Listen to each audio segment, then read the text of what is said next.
The noose creaked softly in the dry morning wind, its shadow stretching across the dirt like a dark finger pointing straight at her heart.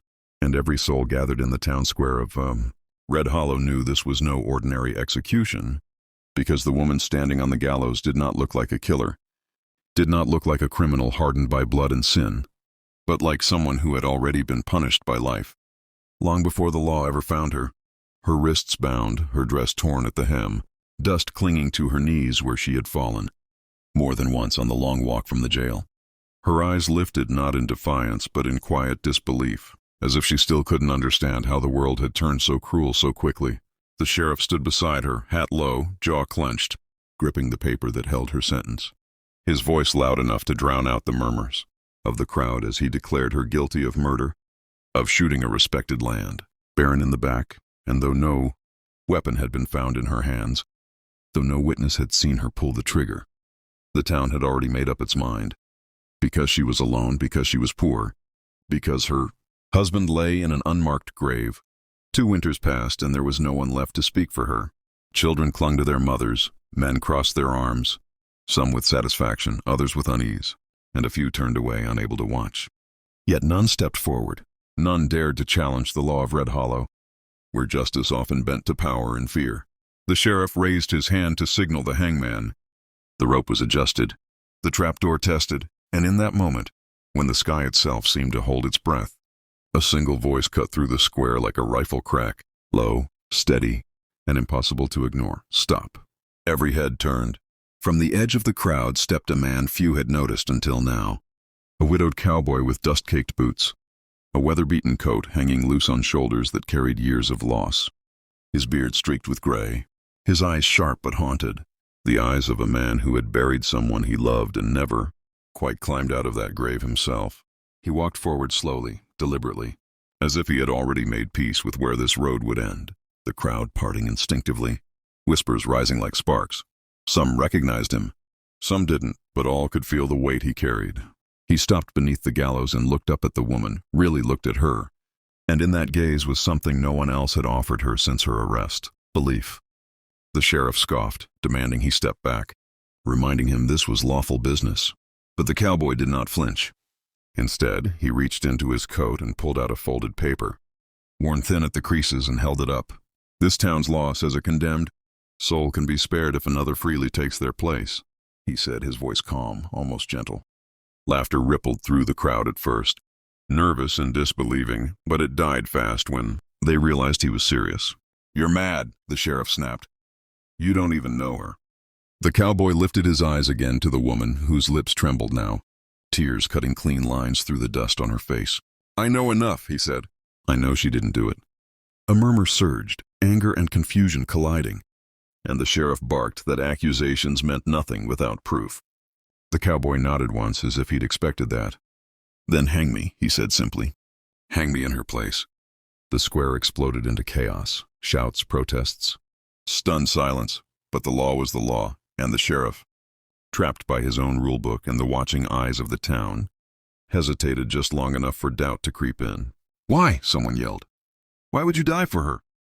The cowboy didn't answer right away. He removed his hat, held it against his chest, and for a moment his voice faltered, just a little.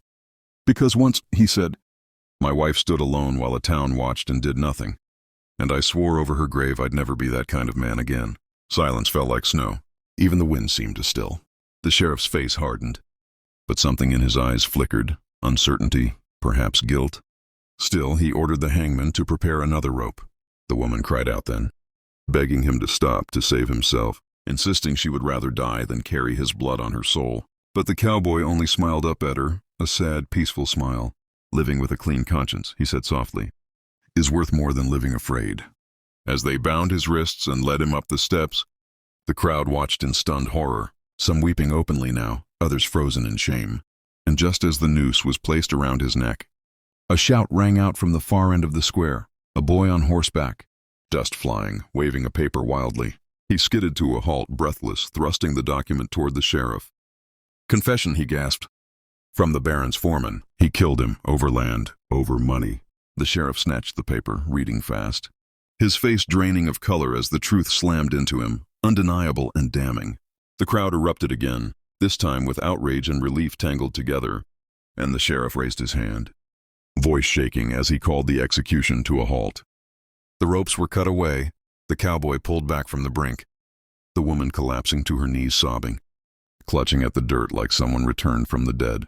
The foreman was arrested before sundown. The truth spread through Red Hollow like wildfire. And by nightfall, the town square stood empty, save for the cowboy and the woman sitting on the steps of the gallows, the sun bleeding red across the horizon. She thanked him through tears, words tumbling over each other, but he stopped her gently. "Just live," he said. "Live free. That's thanks enough." When he turned to leave, she asked where he would go. He paused, looking toward the endless stretch of land beyond the town. "Wherever the road needs a man." "To stand up," he replied, pulling his hat low and walking into the fading light, leaving behind a town forever changed by the day one. Man proved that courage could be louder than fear, and that sometimes the bravest thing a soul can do is offer their life so another may keep theirs. The town of Red Hollow had never been quieter than it was the morning after the near execution.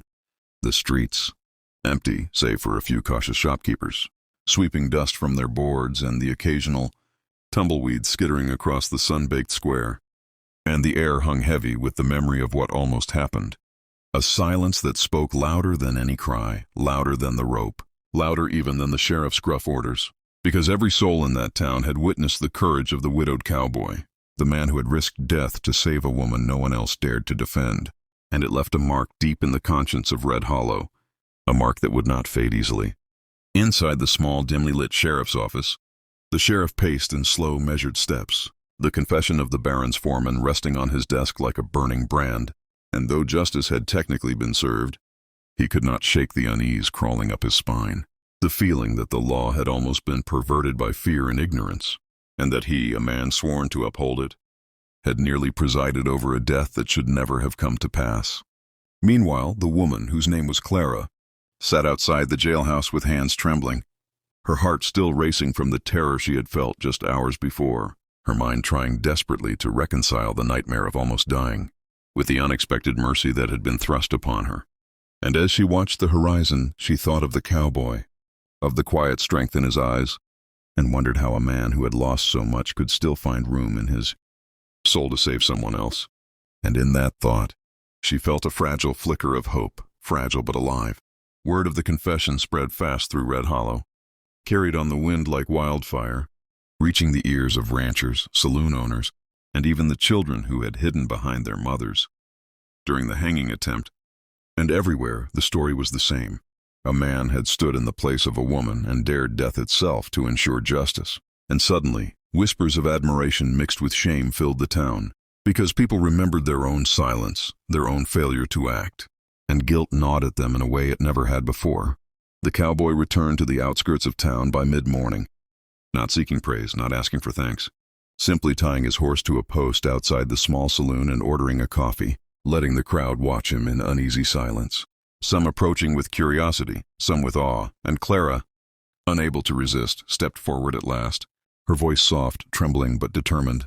"I owe you everything," she said, and he merely tipped his hat, the corners of his mouth lifting slightly, a faint smile that spoke of grief transformed into quiet purpose.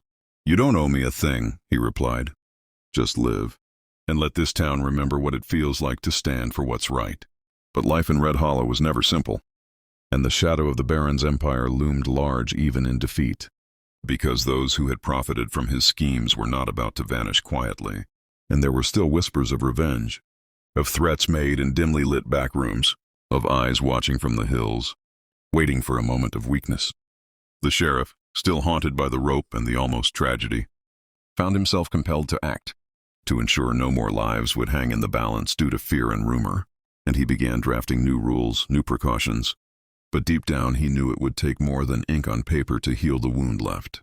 And if this story moved you, if you believe stories like this deserve to be told, make sure subscribe to the channel, because every week we bring you powerful Wild West tales.